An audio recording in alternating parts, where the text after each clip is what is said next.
Soyez les bienvenus sur la chaîne Déborah Lève-toi. C'est une branche de Mission évangélique Le Sycomore. Et je dis merci à Dieu pour vous tous qui vous sont connectés. Que Dieu vous bénisse. Et aujourd'hui encore, Dieu nous a mis à cœur un thème qu'on va regarder ensemble parce qu'on veut grandir afin que Dieu nous utilise pour faire ce pour laquelle il nous garde toujours sur cette terre. C'est-à-dire, on est toujours vivant parce qu'on a une mission. On n'est pas mieux que des gens qui sont morts de Covid. On n'est pas mieux que ceux qui sont à l'hôpital. Mais si Dieu, en ce temps, nous a gardés en vie, en bonne santé, c'est parce qu'il y a une mission pour nous. Il y a une possession qui est attachée à notre nom. Femme de Dieu, servante de Dieu, jeune fille, femme de foyer, femme d'affaires. Mais Dieu a besoin de nous pour aller posséder ça pour lui. Dans ce cas, le thème aujourd'hui qu'on va regarder, ce sera posséder notre possession. Posséder notre possession. Dieu nous appelle, il nous interpelle à posséder notre possession. Mais on va regarder la vie de Josué et les enfants d'Israël. Eux aussi, ils avaient une promesse de Dieu. Depuis le temps d'Abraham, cette promesse était lancée. Et Dieu va continuer avec Moïse. Maintenant, Moïse est mort. Et c'était Josué maintenant qui doit aider le peuple de Dieu à posséder les possessions. Et c'est la même chose. Jésus-Christ est mort à la croix pour nous. Il a tout payé. Il nous a donné toutes les provisions nécessaires afin qu'on puisse aller posséder notre possession pour le Seigneur Jésus-Christ. Dans ce cas, aujourd'hui, on va lire le livre de Josué.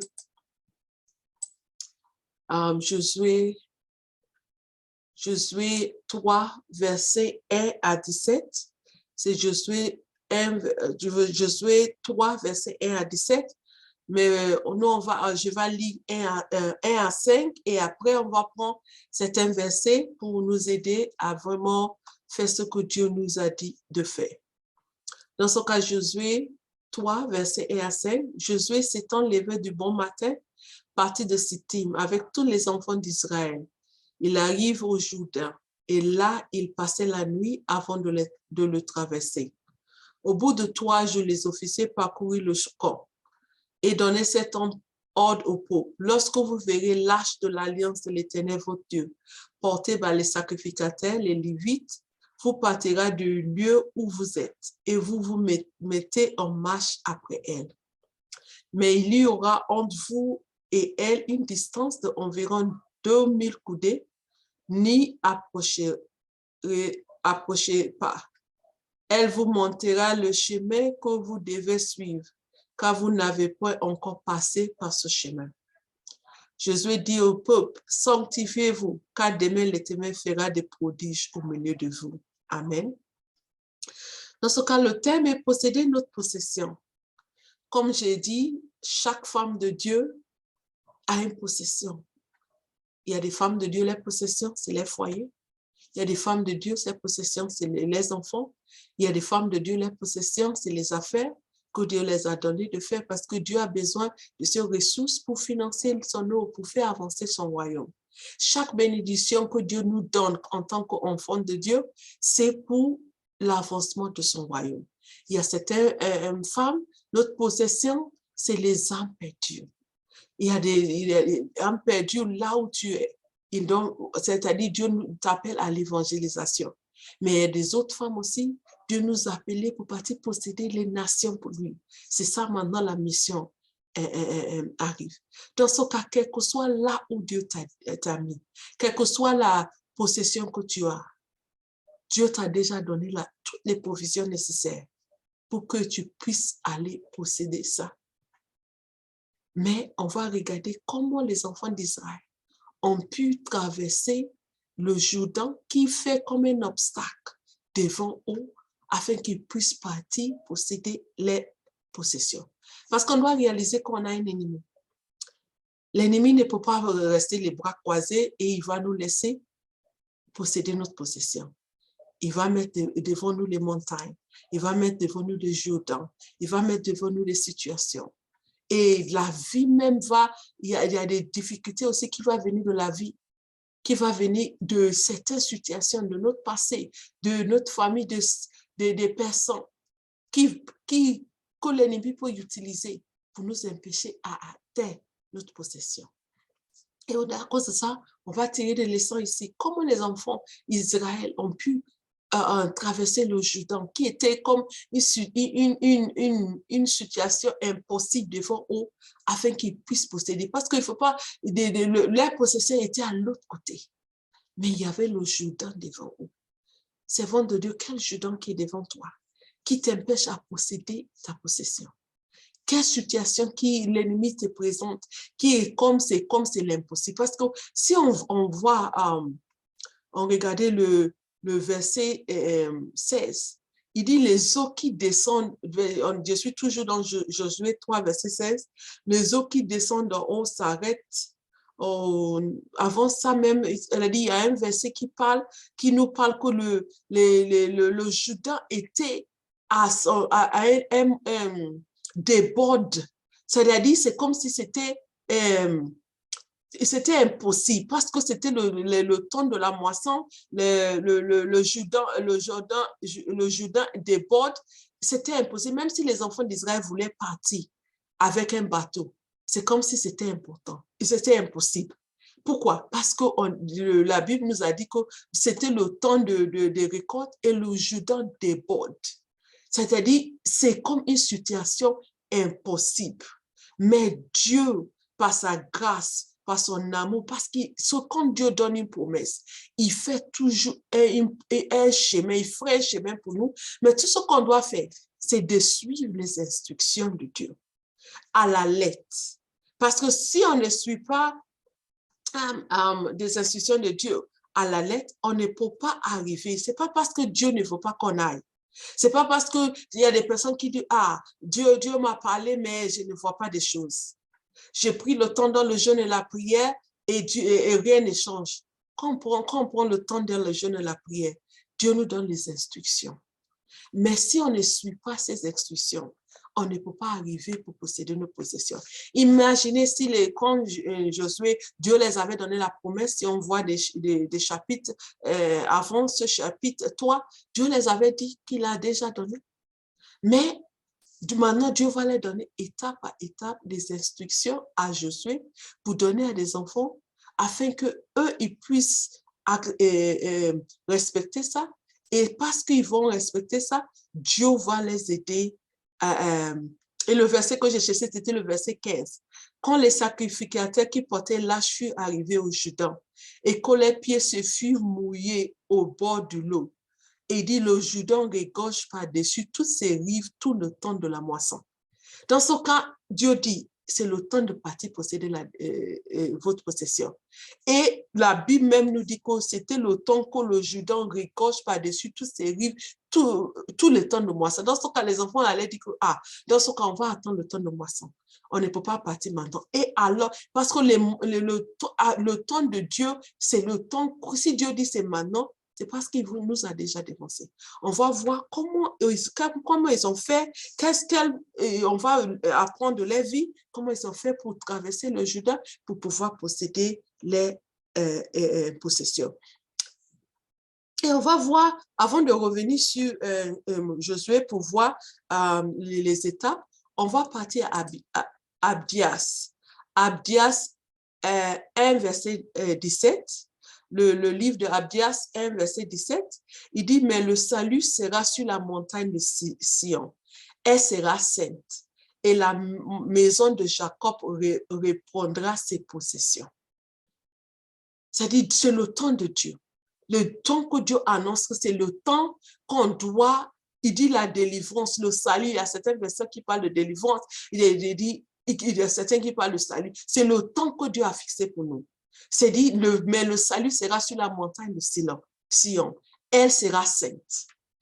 Et la maison de Jacob, la maison, tu mets ton nom là-bas, la maison de Justéchia, la maison de Calépé répondra ses possessions, la maison de Sycomore, la maison de Lébo, lève-toi.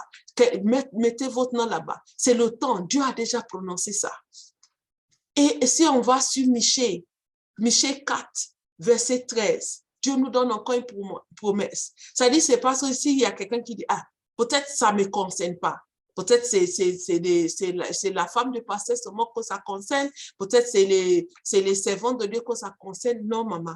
Chaque femme ici est concernée. On va voir Michée 4, verset 13. Et c'est fille de Sion. Si tu es converti, si tu as accepté Jésus-Christ comme ton sauveur et Seigneur, tu es concerné. Et je vais m'arrêter ici pour donner l'occasion à ceux qui n'ont pas encore accepté Jésus-Christ comme leur sauveur. Ça dit, tu ne peux pas partir posséder ta possession si tu n'es pas en alliance avec le Seigneur. Parce qu'il parle de ces filles de Sion. Donc, Michée 4, verset 13, c'était fille de Sion. Il parle de ces filles. Pour être fille de Dieu, tu dois accepter le sacrifice qu'il a fait pour toi. Nous tous, on est nés péchés. Pécheurs, on est nés pécheurs, on ne peut pas nous sauver nous-mêmes. Mais Jésus-Christ est venu, il est mort à la croix pour nous, il a pris notre place, il a pris ma place, il a pris ta place. Il est mort afin que nous vivons. Mais qu'est-ce qu'on doit faire? Il dit que si nous croyons dans nos cœurs qu'il est Seigneur et nous sauveur, et si nous confessons et on accepte dans nos cœurs, il dit qu'il revient et il vit en nous. Et alors, il va nous donner le pouvoir de devenir enfant de Dieu. C'est à cause de ça, si vous m'écoutez, servante de Dieu, et si vous m'écoutez, ma soeur, et tu n'as pas encore accepté Jésus-Christ, l'occasion te donne maintenant, afin que tu puisses arrêter. Dis cette prière avec moi. Seigneur Jésus, je te demande pardon pour tous mes péchés. J'ai réalisé que je suis un pécheur, que par ma propre force, par mes religions, par mes efforts, je ne peux pas me sauver. Et j'accepte ton don que tu m'as donné.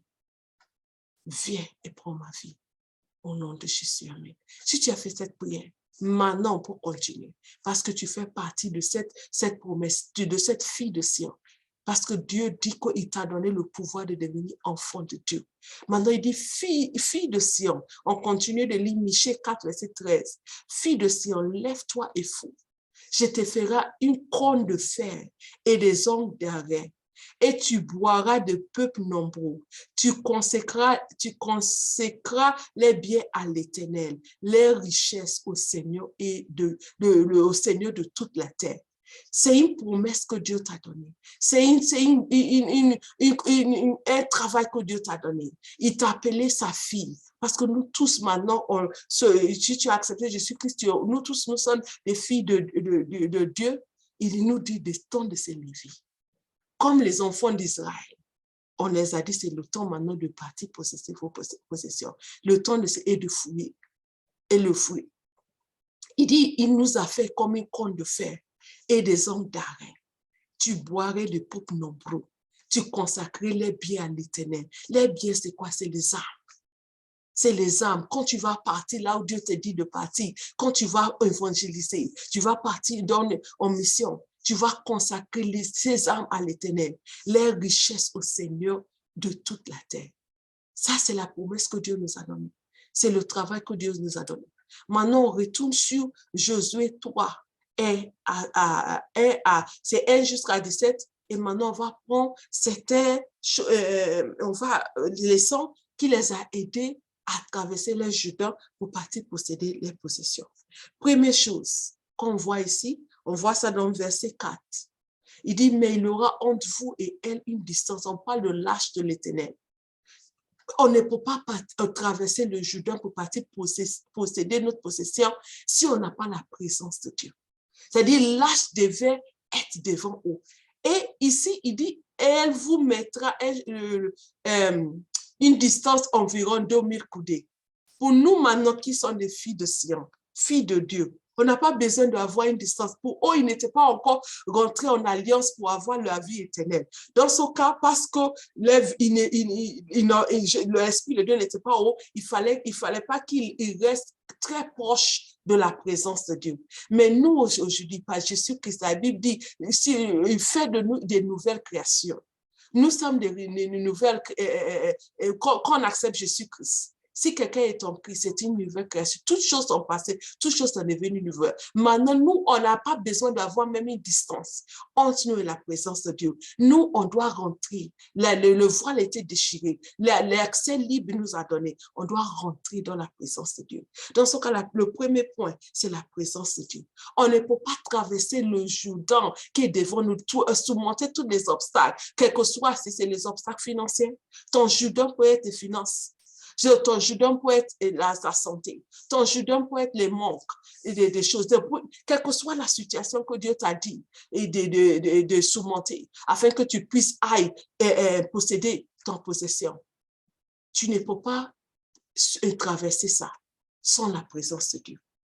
Et c'est ça, on a vu. Et il a dit quelque chose vraiment qui m'a touchée. Il dit, elle vous mettra le chemin, elle vous montrera le chemin que vous devez suivre, car vous n'avez point encore passé par ce chemin. Chaque vision que Dieu t'a donnée, même si tu es missionnaire des années, chaque mission, tu n'as pas encore fait. Tu as besoin de la présence de Dieu encore de faire. C'est pas quelque chose, tu dis, oh, et Dieu m'a utilisé d'évangéliser, Dieu m'a utilisé d'intercéder, Dans ce cas, ça devient comme habitude. Non. Chaque fois, tu as besoin, on a besoin de la présence de Dieu. On a vu que, parce qu'ils n'avaient pas encore, c'est vrai, ils avaient traversé la mer Rouge. Mais ce Jourdain était différent de la mer Rouge. Parce que la mer Rouge, Moïse a levé les mains et la mer était fondue et les enfants ont passé par un chemin sec. Mais pour le Jourdain, c'était différent. Dieu n'a pas arrêté l'eau jusqu'à ce que les enfants, les sacrificateurs mettent les pieds dedans. C'est là. Et on voit ça dans verset, on voit ça dans verset 16. Il dit les eaux qui descendent, et c'est verset 15, quand les sacrificateurs qui portaient l'âge furent arrivés au Jourdain, et que les pieds se furent mués au bord de l'eau, le Jourdain regorge par-dessus tous ses feux, les eaux, le temps de la moisson, verset 16 maintenant, les eaux qui descendent d'en haut s'arrêtent et s'élèvent en un morceau et à un très grande distance, près de la ville d'Adam, qui est à côté de Tasdan. Et celle qui descendait vers la mer de la plaine, la mer salée, fut complètement coupée et le peuple passait vis-à-vis de Jéricho. C'est-à-dire, la manière que Dieu va t'appeler de faire cette mission, tu as besoin de retourner dans la présence de Dieu. C'est-à-dire, les stratégies d'hier, tu ne peux pas utiliser pour cette mission aujourd'hui. Servant de Dieu. Pour éduquer les enfants, la manière que tu éduques le premier enfant, ce n'est pas la même chose que tu éduques le deuxième enfant. Tu dois retourner devant la présence de Dieu pour demander à Dieu, Seigneur, donne-moi la sagesse, donne-moi la direction, comment je vais éduquer cet enfant. Madame, ton foyer, le foyer de ta mère est différent de ton foyer. C'est-à-dire, tu vas retourner devant la présence de Dieu, Seigneur, comment je dois faire pour prendre soin de mon foyer. Ta présence de Dieu est tellement importante. Mais on va regarder un peu comment maintenir la présence de Dieu. On doit lire la parole de Dieu, la parole de Dieu. Aujourd'hui, on vit dans les mondes, surtout nous les femmes, on est tellement occupés avec le boulot, avec le foyer, avec les enfants. Mais s'il vous plaît, servants de Dieu, il faut qu'on fait d'une manière délibérément, fait du temps pour le Seigneur, pour lire la parole de Dieu. Parce que c'est la parole de Dieu. La parole de Dieu, c'est lui-même. C'est ça, quand on est dans la parole de Dieu, la présence de Dieu là. On doit maintenir la présence de Dieu. Aussi par la prière. On doit avoir une vie de prière. Si on ne peut pas posséder notre possession sans maintenir la présence de Dieu. Et comment on va maintenir la présence? Par la prière. Les temps de jeûne et prière. On ne doit pas passer des sommets sans jeûner et prier. On ne doit pas passer des mois sans jeûner et prier. Rester devant la présence de Dieu. Fermer le portable, WhatsApp, des choses, toutes les distractions. Et ferme-toi devant la présence de Dieu et chercher sa face, ta direction pour cette offre qu'il t'a donnée, pour l'offre qu'il t'a donnée à ton mari, pour l'offre qu'il t'a donnée même à l'église. Tu peux soutenir ton pasteur dans la prière. Tu peux intercéder pour ton pasteur, pour dire que mon pasteur, de la vision que Dieu a donnée à mon pasteur, doit réussir. C'est une jeune sœur qui se trouve à l'université, qui se trouve à l'école. Tu peux jeûner, prier afin que tes collègues se donnent à Jésus-Christ. On n'est pas trop grand ou trop petit pour faire l'œuvre de Dieu. Dieu nous appelle, nous les femmes, pour venir. Chaque personne, il nous a placés là où il nous a placés. On a quelque chose à faire pour Dieu. Et encore, nous sommes en train de voir, la première point, c'est la présence de Dieu. Il devait garder la présence de Dieu parce que c'est la présence de Dieu qui va les diriger. C'est la présence de Dieu qui va les défoncer. C'est la présence de Dieu qui va les éclairer. C'est la présence de Dieu qui va les donner les instructions. C'est la présence de Dieu qui va les fortifier. C'est la présence de Dieu qui va les encourager. Sans la présence de Dieu, on ne peut pas posséder nos possessions. Et nous sommes en train de voir comment maintenir. On a dit la parole de Dieu, lire la parole de Dieu, méditer la parole de Dieu, passer du temps de méditer, écouter la parole de Dieu. Aujourd'hui, Dieu nous a aidés. Il y a des paroles audio et la Bible audio que tu peux lire, c'est-à-dire en route pour le boulot. Si tu n'as pas le temps, tu peux mettre ton écouteur, même dans un bus public, et tu écoutes, même dans un train. Même si tu es dans ta propre voiture aussi, c'est mieux même, tu écoutes la parole de Dieu. On doit faire rentrer la parole de Dieu. On a vu la prière. On doit faire du temps pour la prière. Et aussi le jeûne. On a parlé de jeûne et la prière. On va vraiment passer le temps dans le jeûne et la prière pour vraiment chercher la face de Dieu. Et aussi, une autre chose qui nous aide à maintenir la parole de Dieu, c'est la présence de Dieu, c'est l'évangélisation. Quand nous sommes en train d'évangéliser, nous sommes en train d'abord de prêcher à nous-mêmes. Parce que tu ne peux pas évangéliser sans que toi-même tu vives la parole. Quand tu es en train d'évangéliser une autre personne, tu es en train de prêcher la parole encore à nouvelle à toi-même. À nouveau à toi-même. Dans ce cas, on doit vraiment évangéliser. C'est les quatre points pour comment maintenir cette présence. La parole de Dieu soit lue, écouter, méditer, mémoriser, la prière, le jeûne et l'évangélisation. Aujourd'hui, il y a plusieurs fois, on a notre WhatsApp. Il y a les réseaux sociaux, c'est un outil d'évangélisation. Tu peux envoyer des messages. Tu peux décider d'écrire, de poster des versets. Au lieu qu'on partage des choses qui ne donnent pas la vie sur notre WhatsApp, on peut décider, on peut évangéliser par notre WhatsApp. On peut évangéliser par notre page Facebook. On n'a pas besoin de montrer ce qu'on mange à la maison. On n'a pas besoin de montrer notre vie. On doit évangéliser. C'est des outils d'évangélisation que Dieu nous a donnés. Parce que Dieu veut que le maximum de personnes viennent à lui. On a tellement de choses, des plateformes sociales qu'on peut utiliser d'évangéliser. On peut évangéliser en personne aussi. Tu peux appeler quelqu'un pour évangéliser. Dieu peut te dire aussi de sortir, évangéliser avec des autres personnes ou personnellement. Dieu peut t'envoyer en mission aussi, là où tu vas partir en mission à un groupe un peu bien donné pour évangéliser. Il y a tellement des opportunités. Dans ce cas, on revient sur le premier point, la présence de Dieu. On voit ça dans verset 4. Qu'il ne doit pas être loin de la présence de Dieu. Sans qu'on est loin de la présence de Dieu, on ne peut pas posséder notre possession servante et celle de Dieu. Et deuxième chose qu'on va voir ici, c'est la sanctification. On voit ça dans verset 5, Josué 3, verset 5. Josué dit au peuple, sanctifiez-vous, car demain l'Éternel fera des prodiges au milieu de vous. On doit se sanctifier, c'est-à-dire mise à part. On ne doit pas nous regarder, on voit le monde en nous. On ne doit pas, aujourd'hui, il y a des gens qui sont prêts à faire l'œuvre de Dieu. Mais on doit faire l'œuvre de Dieu à la manière de Dieu. Même si tu vas pour postuler pour un boulot, c'est pas parce que tu vaux le boulot, les gens vont te prendre, non, ils vont voir les critères. Est-ce que tu as ce qu'ils t'ont demandé?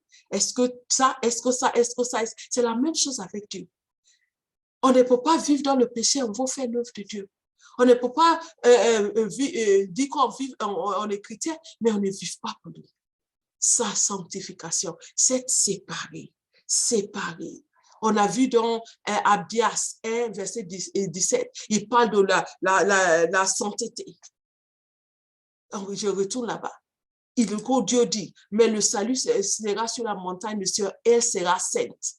Dieu nous appelle à la sainteté. Qu'est-ce que c'est la sainteté? C'est quand ta parole et tes actions vont ensemble. Dieu est saint. Pourquoi? Parce que quand Dieu dit, il ne ment pas. Si Dieu dit quelque chose, tu es sûr, tu peux compter. Ses actions et ses paroles, c'est la même chose. Sainteté dedans. Et ton cœur doit être pur. Sainteté dehors. servants de Dieu, on représente Dieu.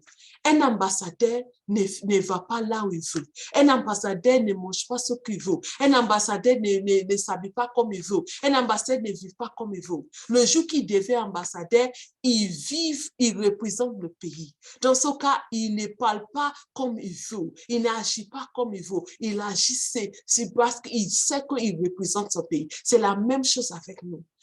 On doit se sanctifier, mis à part. Jeune fille, tu es à l'école. On dit qu'aujourd'hui, c'est à la mode. Le sexe avant le mariage.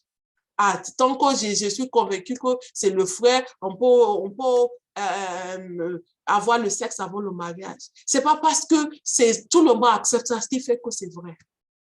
Aussi, c'est que Dieu accepte ça. Dieu n'accepte pas. C'est la sainteté, la pureté que Dieu nous appelle.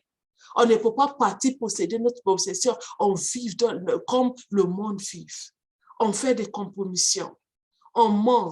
Quand on prête quelque chose à quelqu'un, des petites choses. Quand on prête quelque chose à quelqu'un, on dit, prête-moi 2000. Et on fait comme si on a oublié. Parfois, tu peux oublier, mais quand si le Saint-Esprit te rappelle, la personne te dit, ma soeur, tu m'avais prêté 2000. Tu dis, qu'est-ce que c'est 2000? Mais tu as dit, prête-moi. Ta parole et tes actions doivent être la même chose. Dieu nous appelle à la sanctification, mise à part. Mise à part. Mise à part.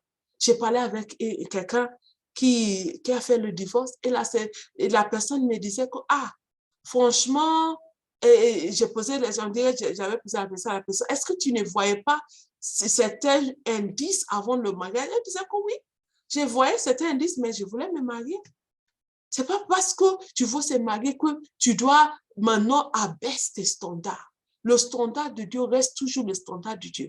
C'est pas parce que l'œuvre de Dieu ne marche pas et comme tu voulez. Selon parce qu'aujourd'hui, c'est quand tu as 55 000 membres et tu as une grande cathédrale, qu'on pense que tu es en train de faire de lui. C'est à cause de ça que tu vas baisser les standards. Le standard de Dieu reste, même aux États-Unis, même en Europe, même en Asie, même en Afrique, le standard de Dieu, c'est le standard de Dieu. Dieu nous appelle à la sanctification, mise à part pour lui.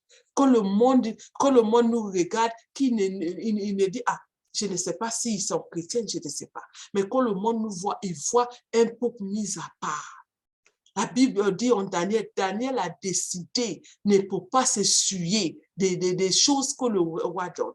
On doit se décider, ne peut pas nous souiller de ce que ce monde donne. La sanctification.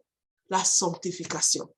On doit vraiment décider, c'est une décision. C'est vrai, ce n'est pas par notre propre force, c'est par la grâce de Dieu, mais quand Dieu ne force personne, c'est quand on est décidé. Maintenant, la grâce est déjà là, la provision est déjà là. Quand on a commencé, on a dit que tout ce qu'on a besoin pour pouvoir posséder notre héritage, notre possession est déjà là. Mais quand on doit seulement, puis c'est comme une mère qui a fait des sandwichs, elle a mis ça dans le frigo, elle a dit à des enfants, à midi, il y a le sandwich dans le frigo. Si les enfants, maintenant, midi, viennent, les enfants disent, j'ai faim. Si les enfants ne vont pas dans le frigo pour prendre le sandwich, pour manger ça, ils vont avoir faim. C'est la même chose. Jésus qui s'est donné toutes les provisions. Maintenant, quand on a besoin de la grâce pour la sanctification, on va dans le frigo, on prend la grâce qui est déjà servie pour la sanctification et Dieu nous donne la force. On a besoin de vivre dans la sanctification. En ce cas, je reprends le premier point, comment posséder. Nous sommes en train de regarder posséder notre possession. Et on dit que pour posséder notre possession, il aura toujours un judon. Nos judons peuvent être différents. Ton judon peut être différent de mon judon, mais sache qu'il aura un judon pour qu'on va traverser, qu'on va surmonter, qu'on va contourner, quelque chose, qu'est-ce qu'on doit faire pour qu'on puisse partir pour posséder notre possession. Première chose qu'on doit faire, on doit garder la présence de Dieu, rester dans la présence. Et là, on a vu la parole de Dieu, lire, écouter, mémoriser, et la prière, le jeûne et l'évangélisation. Et on a vu le deuxième point, qui est la sanctification, mise à part pour Dieu. Décider ne peut pas partir là, ou vivre selon le monde. Décider d'être différent. Maman, ce n'est pas parce que les gens disent, une femme doit se cacher pour construire une maison au village, on ne sait jamais. Parce que les autres font ça, que c'est correct. C'est-à-dire, la Bible dit, Adam et Ève ils étaient nus, il n'y avait rien de caché. Il y a des femmes qui construisent les maisons, que leur mari n'est pas au courant. Il y a des femmes même qui ont des comptes en cachette. Elle dit que, on ne sait jamais. Tu ouvres la porte pour l'ennemi même de rentrer dans ton foyer. On doit vivre selon la sanctification. Le standard de Dieu, c'est le standard de Dieu. Tu sais que tu n'es pas marié, tu rentres dans le foyer du monsieur. Le monsieur a payé la dot et premier pas de mariage, c'est selon certains pays. Si c'est votre pays, c'est la dot, monsieur le maire et bénédiction nuptiale, on doit suivre. Il y a certains pays, c'est la dot et bénédiction nuptiale. Là, on accepte comme ça. Si le pays accepte, c'est ça qui est le mariage. Mais si chez vous, là où c'est tout, c'est la dot, monsieur le maire et la bénédiction nuptiale, le monsieur vient te doter et tu rentres dans son foyer. Le standard de Dieu, tu ne peux pas posséder ta possession si on ne reste pas avec le standard de Dieu. Et le troisième point qu'on va regarder pour ça, pour aujourd'hui, c'est pas des pas de foi. Pas des pas de foi. Ça dit, si les enfants d'Israël étaient la présence de Dieu, la présence de Dieu ils étaient à côté de la présence de Dieu et ils vivaient dans la sanctification. S'ils n'ont pas pris le pas de foi, les sacrificateurs, de mettre le pied dans l'eau de Juda, l'eau là va rester coulée devant eux. Les enfants vont voir ça jusqu'à la fin de leur vie. Servant de Dieu, qu'est-ce que Dieu t'a demandé de faire? Dieu t'attend que tu prennes le premier, un pas de foi. Un pas de foi. C'est ça Dieu attend. Obéissance, qu'est-ce que Dieu t'a dit de faire? Parfois, que Dieu, c'est comme si ça ne fait pas de... Comment Dieu va dire que c'est quand ils vont mettre les pieds? Pourquoi Dieu ne peut pas arrêter? Il y a certains de nous, on veut que Dieu fait comme la mer rouge. Comme Dieu avait fait le toit, que Dieu pouvoir tout. Si Dieu ne pouvoir tout, on ne prend pas un pas de foi. Mais cette fois-ci, c'est Judas. C'est différent de la mer rouge. C'est quand on va prendre le pas de foi. C'est ça Dieu va faire. Aujourd'hui, ça fait 1 année que Dieu, on a pris un pas de foi pour partir au Congo.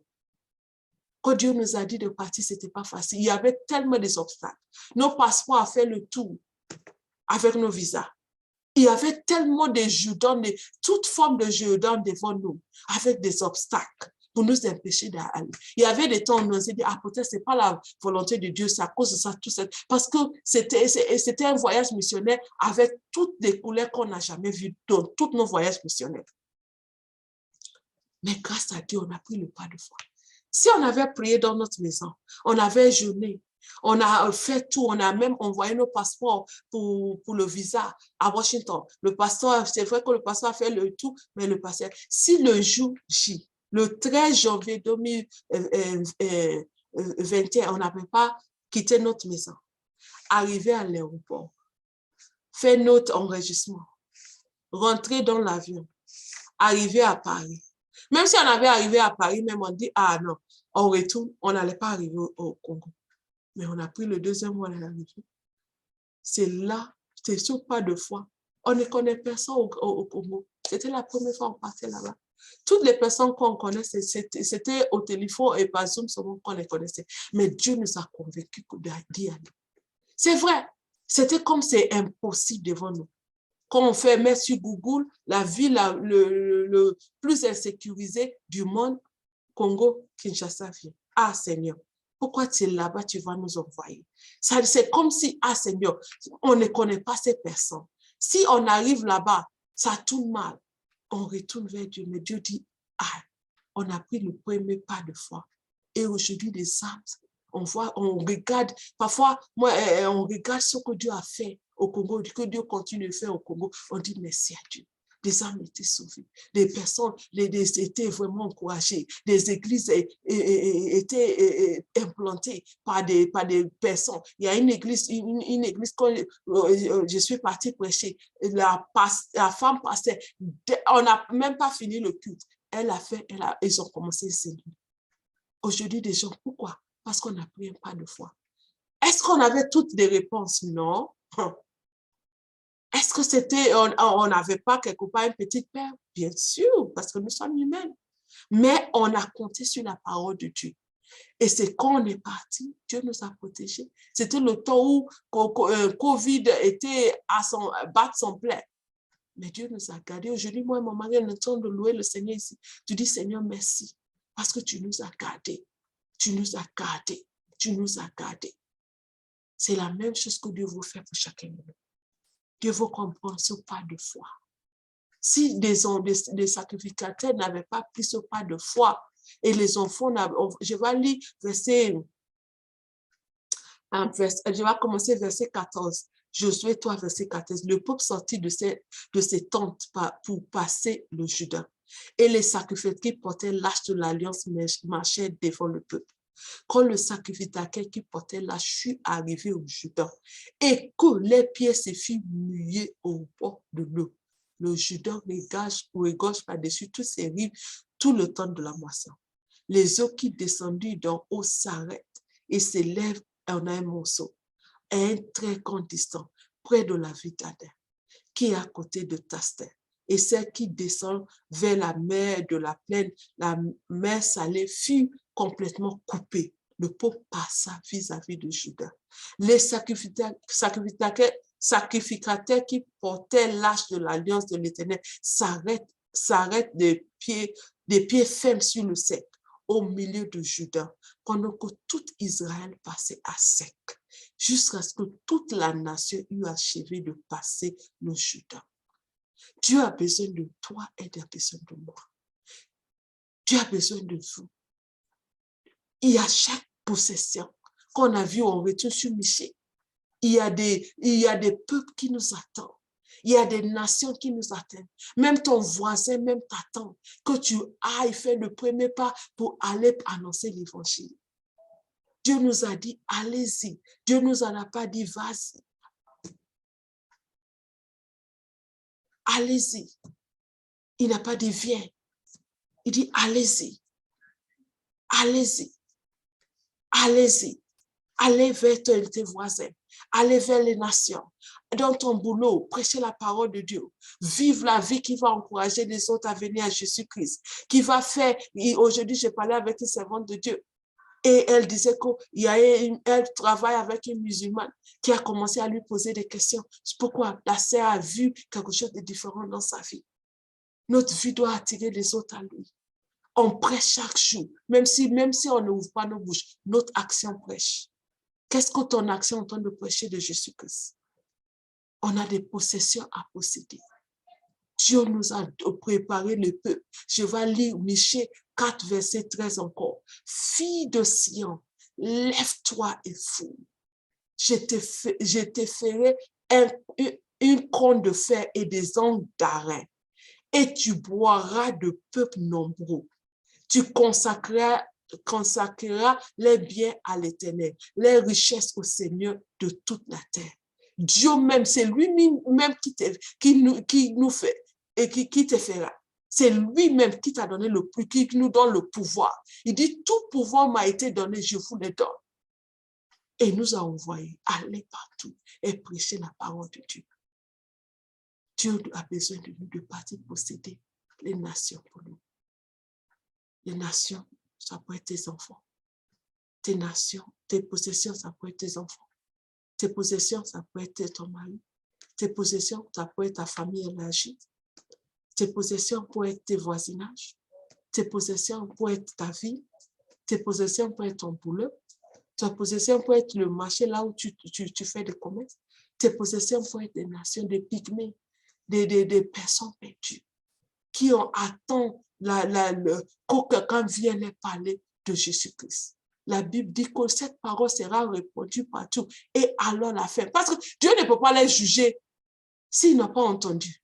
Il faut qu'il entende. Si maintenant il refuse, dans ce cas, Dieu et la justice de Dieu est bon.